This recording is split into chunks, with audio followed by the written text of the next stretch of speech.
साथ विभा उपाध्याय और पटना के वीवीआईपी इलाके देश रत्न मार्ग में उस वक्त अफरा तफरी मच गई जब एक महिला और एक पुरुष के बीच सड़क पर आपस में ही ड्रामा शुरू हो गया। ये दोनों शख्स एक दूसरे से उलझते हुए नजर आए। छीना झपटी से लेकर धक्का मुक्की और तू मैं तक इनके बीच देखिए किस तरीके से बीच सड़क पर होता हुआ दिखा। एक तरफ डिप्टी सीएम सम्राट चौधरी का आवास है तो वहीं दूसरी तरफ विधान परिषद के सभापति अवधेश नारायण सिंह का आवास है और बीच में ही ये लोग देखिए किस तरीके से हाई वोल्टेज ड्रामा कर रहे थे।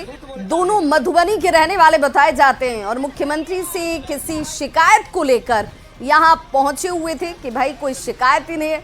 इलियास अंसारी खुद को जेडीयू का कार्यकर्ता बता रहा था, जबकि महिला जुबैदा खातून के आरजेडी से जुड़े होने की बात कही जा रही है। पटना के सबसे वीवीआईपी इलाका देश रत्न मार्ग में दो लोग आपस में उलझ पड़े हैं और देखिए एक पुरुष है और एक महिला है। अपने आप को जो पुरुष हैं ये बता रहे हैं कि हम जनता दल यूनाइटेड के यानी जेडीयू के कार्यकर्ता हैं और यहाँ पर दोनों आपस में उलझ पड़े हैं। किस पेपर को लेकर उलझे हुए हैं ये हम दिखा रहे हैं। देखिए छीना झपटी, धक्का मुक्की और उठा पटकी, ये दोनों लगातार जो है आपस में उलझ रहे हैं और दिखा रहे हैं कि ये देखिए ठीक सामने अवधेश नारायण सिंह जो सभापति हैं उनका आवास। और यहाँ देखिए यहाँ इधर देखिए कि किस प्रकार से रोड पर जो है दोनों लगातार आपस में उलझ रहे हैं और यहाँ सम्राट चौधरी जो डिप्टी सीएम उनके आवास के सामने भागते हुए नजर आ रहे हैं और देखिए अभी भी धक्का मुक्की चल रहा है। ये हम लगातार तस्वीर आपको दिखा रहे हैं। हम मुख्यमंत्री के जिला सचिव है। अच्छा, हाँ, मधुबनी के। क्यों धक्का मुक्की कर रहे हैं? हमारा कागज लेके भाग रहा है। कागज है, हमारा कागज लेके भाग रहा है। ये इलियास अंसारी है। इलियास अंसारी है। ये आप जेडीयू से हैं? आप किससे हैं? देखिए ये लगातार आपस में उलझते हुए नजर आ रहे हैं। ये क्या है? इसको इधर आइए। क्या है? आप क्यों उलझ रहे हैं? लालू का पार्टी है। रुकिए, लालू का पार्टी है। देखिए इधर आइए। क्या है? देखिए लालू का पार्टी है। हाँ, इसका ना मेरा गाड़ी बेटा मेउरी चला रहा था। मेउरी चला रहा था। मेरा बेटा क्यों गाड़ी पलटी कर दिया, मेरा बेटा को मारा पीटा, गाड़ी उड़ी छीना। हम अरुण हवा के जानते हैं, ये जान पहचान के हैं पे गांव के हटके हुआ है। अच्छा। ये बोला कि कौन काम है, हम कल ऐसे बात कर, चलो हम तुम्हारा काम करा देते। अच्छा, यही लेके आए थे? हाँ, अगला बाजी काम कराया था इसको। हम बोला 21 तारीख को आपको बुलाया है। हम बोले ठीक है। रात आए थे आप यहाँ नेता के यहाँ, ये बोले 21 तारीख को। 21 तारीख को नहीं आके हम बोले पेपर आपका है? हाँ, मेरा पेपर उसी में 2 लगा हुआ है। 21 तारीख को नहीं आया। हम बोला कि वहाँ से पैसा लगता है, मुझसे मात आदमी है, 2 रुपया 4 रुपया कमाते हैं, उसी में ना हम काम करेंगे। आज क्या हुआ? पेपर क्यों छीना? पेपर मेरा पेपर, हम बोले इसको कि तुम 21 तारीख के चलना, तुम 21 तारीख के टाइम दे तो कहे आए। यहाँ भी बंद है, वहाँ भी बंद है। कमाने कह रहे हैं लालू के पार्टी मतलब आप आरजेडी से?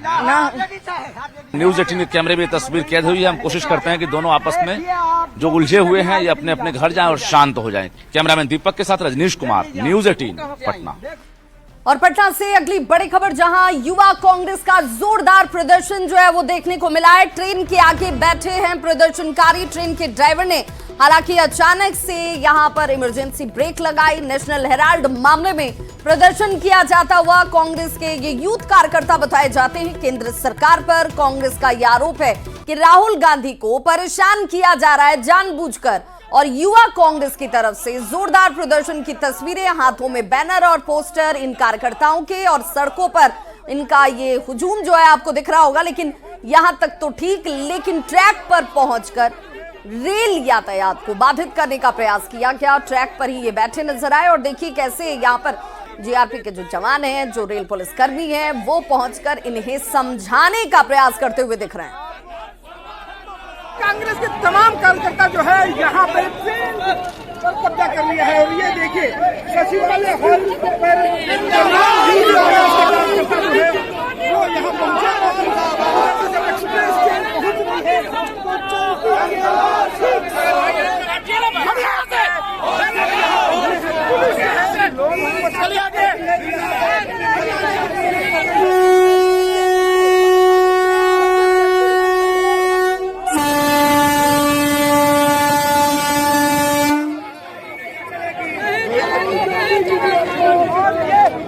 लगातार जिस ढंग से देख रहे हैं कि लगातार हमारे नेता राहुल गांधी की ओर द्वारा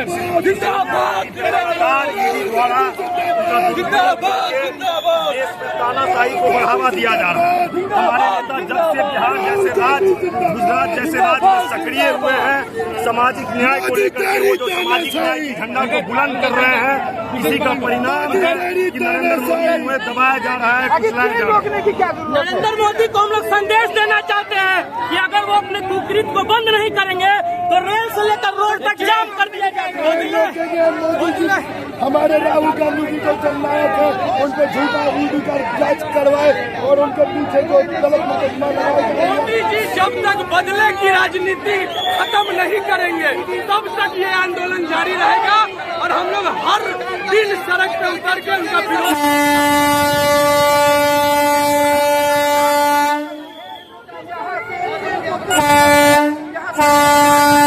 कांग्रेस के तमाम यूथ कांग्रेस के कार्यकर्ता जो है वो सामने खड़े हो गए हैं, रोक लिया है। पटना से रवि नारायण की रिपोर्ट। बिहार में आगामी विधानसभा चुनाव में महिला वोटरों को साधने के लिए नीतीश सरकार ने महिला संवाद कार्यक्रम की शुरुआत कर दी है। महिलाओं से संवाद के लिए पटना में मुख्यमंत्री नीतीश कुमार और डिप्टी सीएम सम्राट चौधरी ने यहां पर रथों को रवाना किया। ये रथ गांव-गांव और टोले-टोले मोहल्ले में जाएंगे। महिलाओं से संवाद किया जाएगा। राज्य की 2 करोड़ महिलाओं से उनकी आर्थिक और सामाजिक स्थिति की जानकारी ली जाएगी। महिलाओं से उनकी समस्या को समझने का प्रयास किया जा रहा है, सुनने का प्रयास किया जा रहा है और समाधान कैसे निकाला जाए इस पर चर्चा होगी। महिला संवाद 2 महीने तक चलने वाला है, जिसके बाद चर्चा है कि महिलाओं के लिए कोई बड़ी घोषणा जो है वो नीतीश सरकार कर सकती है। चुनावी वर्ष में मुख्यमंत्री नीतीश कुमार ने महिला संवाद रथ को हरी झंडी दिखाई है। गांव में महिलाओं से सरकार संवाद करने जा रही है। सम्राट जी, कार्यक्रम की क्या रूपरेखा होगी और क्या रणनीति है? देखिए, माननीय मुख्यमंत्री नीतीश कुमार जी ने महिला संवाद जो प्रगति यात्रा चल रहा था तो महिलाओं के कुछ इश्यूज थे। मुख्यमंत्री जी ने स्वयं बताया कि हमने आरक्षण लाया नगर निकाय में और जानकर आश्चर्य होगा कि 59% महिलाएं आज बिहार में प्रतिनिधि बनकर काम कर रही है। तो इस परिस्थिति में उनकी समस्या जो छूट गई हो, क्योंकि आरक्षण के तौर पर 35% बिहार इकलौता राज्य है जहां महिलाओं को 35% का आरक्षण है सरकारी नौकरी में। तो इस सारे चीजों का संवाद किया है, जनता के बीच में जाकर महिलाओं से पूछकर जो छूटे हुए कार्य हैं उनको करना है। टोले में क्या समस्या छूट गई है, जन वितरण प्रणाली में क्या इश्यूज है, या किसी के कोई काम छूटे हुए, तो सारे लोगों से लगभग 70,000 टोलों में जाकर यह संवाद का कार्यक्रम होगा और इस कार्यक्रम के माध्यम से महिलाओं के उत्थान के लिए जो बचे हुए काम है उसको पूरा करने का काम नीतीश कुमार जी की सरकार करेगी। कोई बड़ी घोषणा भी सरकार कर सकती है? महिलाओं को लेकर चर्चा इस बात की है कि जब संवाद आपका पूरा हो जाएगा उसके बाद महिलाओं के लिए कुछ योजनाओं की शुरुआत भी की जा सकती है। ये तो मुख्यमंत्री नीतीश कुमार जी तय करेंगे, लेकिन मेरा ये मानना है कि उनकी समस्या सरकार की समस्या है। तो बिल्कुल चुनावी वर्ष है और कहीं न कहीं सरकार के केंद्र में महिला वोटर हैं और अब महिलाओं को लुभाने के लिए और उनकी समस्याओं को जानने के लिए बिहार सरकार ने विशेष पहल की है। कैमरा पर्सन दीपक के साथ शैलेंद्र, न्यूज़ 18 पटना। बिहार में चुनावी वर्ष है और महिला वोटरों को साधने के लिए बिहार सरकार की विशेष पहल या विशेष शुरुआत आज से की जा रही है। और देखिए, यहाँ पर बिहार में महिला संवाद योजना की शुरुआत मुख्यमंत्री नीतीश कुमार ने किया है, जिसमें तकरीबन 2 करोड़ महिलाओं से संवाद स्थापित करने का लक्ष्य निर्धारित किया गया है। चुनाव के पहले बिहार सरकार महिलाओं से संवाद करेगी, उनसे राजनीतिक आर्थिक मसले, उनकी जो समस्याएं हैं और सरकार की जो योजनाएं हैं उसकी जानकारी महिलाओं तक पहुंचाई जाएगी। चूंकि बिहार में बिहार विधानसभा का चुनाव होना है और कहीं न कहीं महिला वोटरों पर विशेष नज़र बिहार सरकार की है और जो महिलाओं के लिए जो योजनाएं चलाई जा रही हैं उन योजनाओं को लेकर के ये रथ जो है गांव-गांव में बिहार का जाएगा और वहां पर जो महिलाएं हैं उनसे संवाद स्थापित होगी, एक डेटाबेस भी तैयार होगा और माना जा रहा है कि इसी के आधार पर सरकार कोई बड़ी घोषणा भी कर सकती है। मुख्यमंत्री नारी शक्ति योजना, सामाजिक पुनर्वास कोष, महिला हेल्पलाइन, मुख्यमंत्री किशोरी स्वास्थ्य कार्यक्रम वन स्टॉप सेंटर, आदर्श दंपति योजना जैसे कई जो योजनाएं हैं जो बिहार सरकार लगातार बिहार में महिला सशक्तिकरण को बढ़ावा देने के लिए चला रही है, वो यहाँ पर उसकी यहाँ पर तस्वीर यहाँ पर दिखाई गई है। और खास तौर पर ये एक बड़ी योजना है सरकार की, जिस सरकार इस योजना को लेकर के जनता के बीच में जाना चाहती है। खास करके महिला वोटर जो हैं, उन वोटरों को इस बहाने साधने की एक तैयारी है और कहीं न कहीं माना जा रहा है कि सरकार एक इससे डेटाबेस तैयार करके बिहार की महिलाओं के लिए चुनाव के पहले कोई बड़ी घोषणा भी कर सकती है। कैमरा पर्सन दीपक के साथ शैलेंद्र, न्यूज़ 18 पटना। तो 2 करोड़ महिलाओं की संख्या है बिहार में और इन 2 करोड़ महिलाओं की संख्या को, ताकत को समझना जरूरी है। क्यों पार्टियां इतना जोर लगा रही हैं और इस अभियान के मायने क्या हैं? तो चलिए बिहार में महिलाओं की ताकत को ही समझते हैं। बिहार में 3.6 करोड़ महिला वोटर्स हैं। ये वो तबाह आंकड़े हैं जिन आंकड़ों के जरिए सत्ता हासिल की जाती है। चुनाव में महिलाओं की भूमिका काफी महत्वपूर्ण होती है, निर्णायक होती है। ये हमने कई बार चुनाव में देखा है। सिर्फ विधानसभा चुनाव की बात नहीं है, अगर आप लोकसभा चुनाव पर भी नजर डालेंगे तो ये बात आपको समझ में आएगी। बिहार में 3.6 करोड़ महिला वोटर्स हैं जो अपने मताधिकार का इस्तेमाल करती हैं, वोट कास्ट करती हैं और परिणाम को सफलता में परिवर्तित करने का दमखम रखती हैं, ताकत रखती हैं। 2024 लोकसभा की बात करें तो चुनाव में महिलाओं की भूमिका बेहद महत्वपूर्ण है और 2024 लोकसभा चुनाव में महिलाओं ने बम्पर वोटिंग की थी। ये ताकत किस तरीके से महिलाओं ने वोट के जरिए दिखाई, इसीलिए अब सेंटर में महिलाएं हैं, उन महिलाओं के लिए योजनाएं हैं और योजनाओं को धरातल पर किस तरीके से उतारा जा रहा है उसकी बानगी आपने देखी है। 60% से ज्यादा महिलाओं ने वोट डाला। 2024 लोकसभा चुनाव के ये आंकड़े वहां तक पहुंचा रहे हैं जिसमें 60% महिलाओं ने अपना वोट कास्ट किया। 2019 लोकसभा चुनाव की बात करें तो 19 लोकसभा चुनाव में पुरुषों से आगे रही महिलाएं। और ये साल जब भी आप देख लीजिए, चुनाव के अगर परिणामों को देखेंगे, उसे गहनता से समझेंगे, उसका विश्लेषण करेंगे तो आपको ये आंकड़े समझ में आएंगे। 2019 में 55.26% पुरुषों ने वोट डाला था। अब एक तुलनात्मक अध्ययन बहुत जरूरी हो जाता है कि कैसे ये निर्णायक हैं, क्यों इन पर पार्टियां इतना जोर दे रही हैं। तो 55.26% पुरुषों ने वोट जहां डाला, वहीं अगर महिलाओं की बात करें तो ये संख्या 59.92% दर्ज की गई। अब ये जो मार्जिन है, ये जिसकी तरफ जाती है सत्ता उसके साथ होती है और इसीलिए महिलाओं पर इतना केंद्रित है ये तमाम योजनाएं। महिलाओं ने इस वोट के जरिए अपनी ताकत को दिखा दिया। सरकार की महिला संवाद पर हालांकि अब सियासत शुरू हो चुकी है। विपक्ष बिहार में महिलाओं की सुरक्षा के मुद्दे पर सरकार को घेर रहा है, जबकि जेडीयू सरकार की तरफ से महिलाओं के लिए किए जा रहे कार्यों को जनता के सामने गिना रहा है। और बिहार महिलाओं के मामले में फॉलोअर नहीं है, लीडर स्टेट है।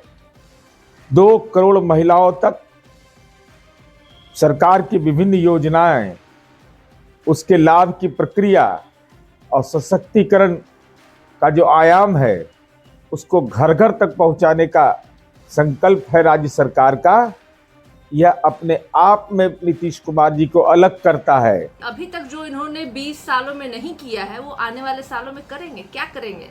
मुजफ्फरपुर बालिका गृह कांड या महिला के पैरों में कीलें जो ठोकी गई हैं 9-9 वो और होगी, या प्रतिदिन हो रही बच्चियों के साथ बलात्कार और हत्याएं वो और होंगी। बस बख्श दीजिए। बिहार की आधी आबादी अब आपसे छुटकारा चाहती है माननीय मुख्यमंत्री जी। प्रदेश में और जो अत्याचार हो रहे हैं महिला पे, उस पे तो पहले लगाम कसिए। इनका हाथी का दांत दिखाने का है और खाने का कुछ और है। और इस वक्त बड़ी खबर आ रही है, प्रधानमंत्री नरेंद्र मोदी और एलन मस्क के बीच बातचीत हुई है, मुलाकात हुई है। टेक्नोलॉजी के क्षेत्र से चर्चा जुड़ी हुई बताई जाती है जो दोनों ही के बीच हुई है, प्रधानमंत्री नरेंद्र मोदी और एलन मस्क के बीच। पीएम मोदी ने सोशल साइट प्लेटफॉर्म एक्स पर एक पोस्ट किया और बताया कि एलन मस्क के साथ कई मुद्दों पर चर्चा की गई। सहयोग की संभावनाएं और उन संभावनाओं पर चर्चा बहुत महत्वपूर्ण हो जाती है। भारत और यूएस के साथ साझेदारी बढ़ाने के लिए प्रतिबद्ध हैं और इसी वजह से यह मुलाकात बेहद महत्वपूर्ण मानी जा रही है। तस्वीरों के जरिए भी, और आप समझिए कि एक तरीके से संबंधों को और प्रगाढ़ करने का प्रयास किया जा रहा है, जिसमें टेक्नोलॉजी के क्षेत्र में क्या कुछ करने की गुंजाइश है, कहां संभावनाएं हैं, उन संभावनाओं को लेकर यह मुलाकात और बातचीत बेहद महत्वपूर्ण। तो सोशल साइट एक्स पर पीएम मोदी ने लिखा, एलन मस्क से बात की और विभिन्न मुद्दों पर चर्चा की, जिसमें इस साल की शुरुआत में वॉशिंगटन डीसी में हमारी बैठक के दौरान शामिल किए गए विषय भी शामिल थे। हमने टेक्नोलॉजी और इनोवेशन के क्षेत्र में सहयोग की अपार संभावनाओं पर चर्चा की है। भारत इन क्षेत्रों में अमेरिका के साथ अपनी साझेदारी को आगे बढ़ाने के लिए प्रतिबद्ध है। और बड़ी खबर आ रही है, रंगदारी और जान से मारने की धमकी के मामले में दानापुर से आरजेडी के विधायक रीतलाल यादव को बेऊर जेल भेज दिया गया है, जिस पर अब जेडीयू के मुख्य प्रवक्ता नीरज कुमार ने तंज कसा। नीरज कुमार ने आरजेडी का नया नामकरण किया है और जेल में रीतलाल से तेजस्वी यादव को मिलने की नसीहत दी है। राजद अब नए रूप में राष्ट्रीय जनता दल नहीं बल्कि रीतलाल जनता दल के नाम से जाना जाएगा। जेल से मुलाकात का समय है 9:30 से 11:45 तक। फल फूल ले जाइएगा। आपके और आपके परिवार की उस दुर्दांत अपराध की पाठशाला चलाने वाला बहुत सेवा किया है। तो गुरुवार को पटना में महागठबंधन की बड़ी बैठक हुई और उम्मीद की गई थी कि इस बैठक में सीटों के तालमेल, चुनाव में नेतृत्व और सीएम उम्मीदवार के चेहरे पर तस्वीर साफ होगी, कोई ठोस निर्णय लिया जाएगा। लेकिन एक कोऑर्डिनेशन कमेटी बनाने और तेजस्वी यादव को उसका अध्यक्ष बनाने से ज्यादा कुछ नहीं हुआ इस बैठक में, जिसे लेकर खबर है कि कांग्रेस और मुकेश सहनी की पार्टी वीआईपी तेजस्वी यादव पर दबाव बना रही है और तेजस्वी पर प्रेशर पॉलिटिक्स की इस खबर पर सियासी घमासान मचा हुआ है। इसका चेहरा देख लो भड़क जाए, जिसकी पार्टी के अतीत के कार्यों को देख लो कांप उठे, वैसे व्यक्ति के चेहरे पर चुनाव लड़ने की तैयारी को लेकर महागठबंधन के घटक दलों में मतभेद स्वाभाविक है। महागठबंधन में सीएम का चेहरा तय भी नहीं हुआ कि सिर फुटअव्वल की नौबत सामने है। आगे जब इंडिया गठबंधन के तमाम शीर्ष नेतृत्व बैठेंगे, फिर उसमें आगे की बात होगी, बाकी बातें होगी। ये तो पहला सीढ़ी था। आगे और देखिए कि इंडिया गठबंधन कितना सशक्त मजबूत होता जाएगा। अनेक प्रकार के ठोस निर्णय भी आएंगे और इसी ठोस निर्णय के कारण एनडीए में परेशानी है कि जिस प्रकार से कांग्रेस पार्टी और वीआईपी नेता ने दबाव बनाया हुआ है, इस दबाव के बोझ के तले तेजस्वी यादव उबर नहीं पा रहे हैं, बोझ से दबे हुए हैं। इसलिए कल की बैठक में तेजस्वी यादव महागठबंधन के नेता चेहरा घोषित नहीं हो पाए। एनडीए की नैया तो खुद ही डगमगा रही है और 2025 में डूबने वाली है। जो सहयोगी दल हैं एनडीए में, वो भी इधर आना चाह रहे हैं महागठबंधन इंडिया गठबंधन में। बिहार की जनता ने इस बार ठाना है तेजस्वी सरकार बनाना है, बिहार को बर्बादी से बचाना है। इसमें कहीं कोई कंफ्यूजन है ही नहीं। तो मुख्यमंत्री नीतीश कुमार लगातार विकास योजनाओं का जायजा ले रहे हैं। आज मुख्यमंत्री पटना के वीर कुंवर सिंह पार्क पहुंचे। यहां 26 अप्रैल को बाबू कुंवर सिंह की पुण्यतिथि पर कार्यक्रम होना है। सरकार की तरफ से भव्य तैयारी इसकी की जा रही है। इसी तैयारी को देखने के लिए मुख्यमंत्री यहां पहुंचे हुए थे और अधिकारियों को उन्होंने जरूरी निर्देश भी दिया। पटना में हर साल वीर कुंवर सिंह विजयोत्सव और पुण्यतिथि के मौके पर कार्यक्रम का आयोजन किया जाता है। तो इस बुलेटिन में बस इतना ही, लेकिन न्यूज़ 18 बिहार झारखंड पर खबरों का सिलसिला लगातार जारी है।